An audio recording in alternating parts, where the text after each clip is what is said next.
examples of the halo sign. This is normal, transverse view, and you can see that the Doppler is filling the whole blood vessel very nicely. You can't see much around it. But when you look here, you see this is the blood vessel wall at the other end. This is the blood column running in the center. And all of this is thickening and swelling. And this is the inflammation of the myointima, which we observe in active disease. This is the temporal artery, which is showing the same sign. You can see the same sign in smaller blood vessels like frontal and parietal arteries. And if you're lucky, you might be able to see that in subclavians or other blood vessels if you are scanning. So this is the cardinal sign. If you see that, and you see that in more than one area, you're sure this is not normal.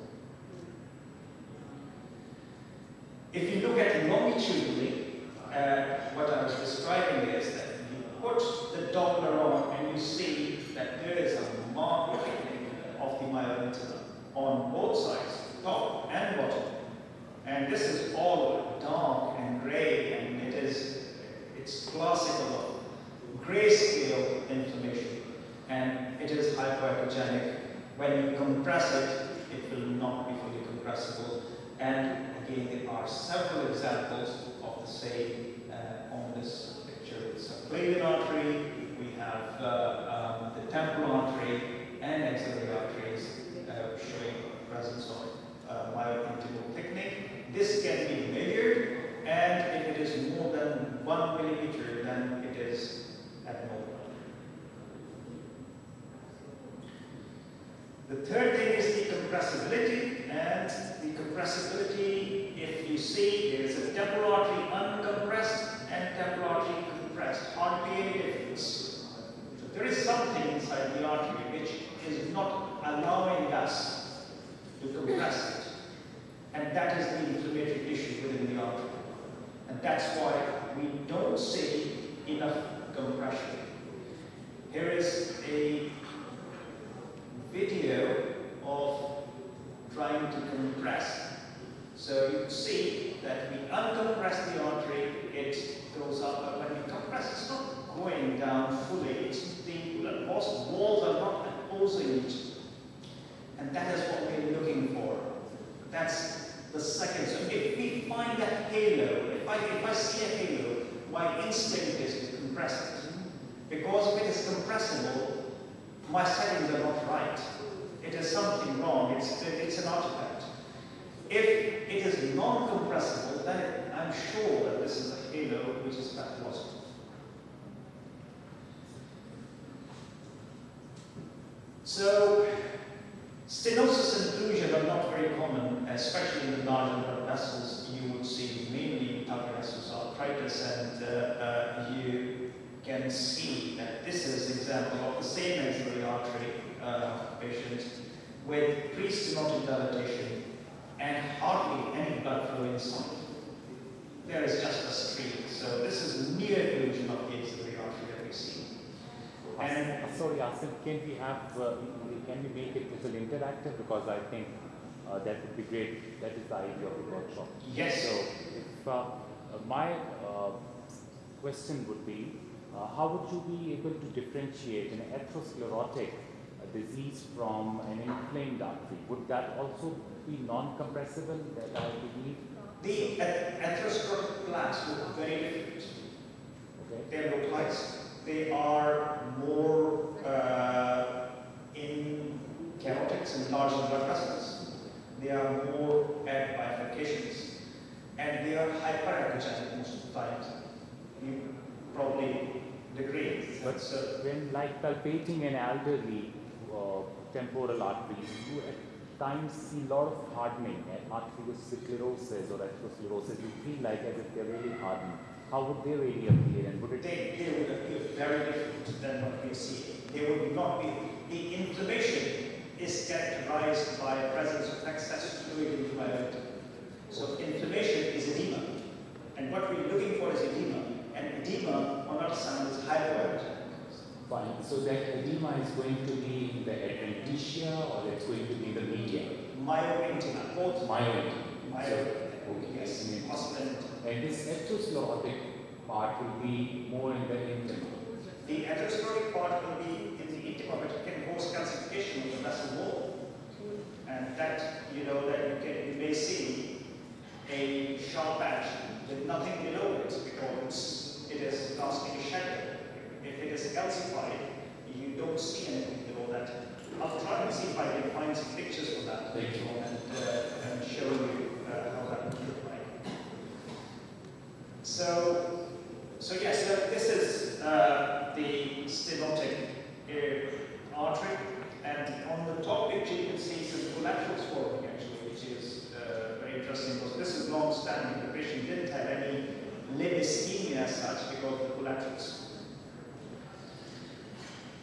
And I mentioned that we do scan shoulders, and when we're scanning shoulders, we're looking at key things. The key things is the inflammation of the bicep tendon. So this is a bicep tendon with center of the bicep with all synovial thickening around it, and if you put Doppler in it, that will be high Doppler activity. This is again bicep tendon with fluid around it, with subacromial bursa showing some fluid in it as well at the same time. And this is an inflamed subacromial bursal inflammation. Bicep tendons with subdeltoid bursa has become thickened and inflamed. And you see these changes generally bilaterally in patients who have GCA and PMO. So when we look at the quantitative sides, there is a lot of research going on, but the commonest thing which is being performed is myointimal thickness measurements, and with the MIT measurements, we have come up with a score which is called HILO score, which has been validated, and it is being further investigated at the moment in a study called HAS-DCA. In Pool, we are developing a system of quantification of compression as well, which is not yet validated or published, but hopefully soon will be out.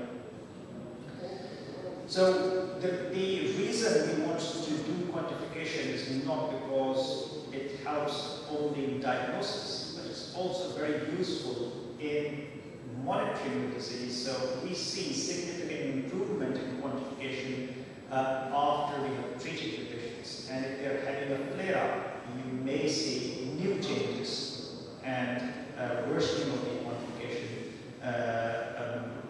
parameters, which can guide about presence of flare-up. And how to get proficient is few courses can be done. Supervised training is another thing, which can take up to 4 to 6 weeks, essentially, in general, to do enough training in giant arthritis. And then practice, initially with discussion with a mentor and afterwards at your own, and I think that is what is a minimum need to get confident about your results that you are doing in giant arthritis. So, in conclusion, vascular scanning, it has a central role in GCA and large vessel vasculitis. Very high sensitivity and specificity as good as temporal artery biopsy. Reduces the requirement of temporal artery biopsy at least by 40%. Practically speaking, way more than that. And you can obtain a much bigger sample than you can obtain with biopsy. With biopsy, you get 2 centimeters. With ultrasound, you can get miles of blood vessels. It is quantifiable, and it also has a role in monitoring. So that is the future of GCA currently. I think that's an important skill to learn. Thank you. Any questions?